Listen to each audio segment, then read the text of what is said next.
Hey everybody, it's video 4 of Extended Tertian Chords, and we are taking a look at the 513 for this one. So here are the slides I've got for this chord, 513, everything you need to know.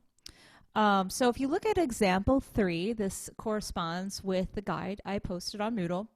You're going to see a generic example of the 513. For all 13th chords, here's what you need to know about how to spell them. You use the root, third, and the 7th, and then the most extended note, the 13th. Here we are omitting the 5th, and we are also omitting the 9th and the 11th. So think root, third, 7th, and most extended note, the 13th. The chord in example 3, that is the 513, has the root of C. And so C is the root,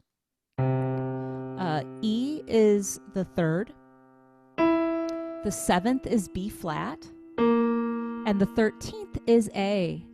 That forms a 13th or compound 6th above the bass note. And this is what it sounds like.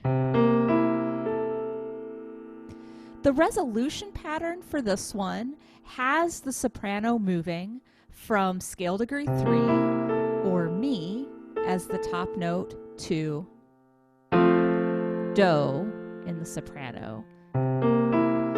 Sometimes in musical contexts it will go Mi and down by step to Re and then to Do. Pretty cool. So, and like the 5-9, it happens in major keys exclusively. Let's take a look at this score example. This is an excerpt from the end of a piece by Schumann from his album for the young. We are in the key of G major for this, and as we look at this, I want you to pay special attention to the implied soprano notes, Mi, Fa, La, So at the start of this example. And then on the next part of the example, in particular, if you look at the third to last measure, we've got Mi implied in the soprano going to Do in the soprano. And you can see from my analytic annotations that the Mi in the soprano is harmonized with the 513, and that resolves to a tonic chord. Let's take a look at the entire example, and I'll play it for you. I'm going to start here with the G major chord in measure 49.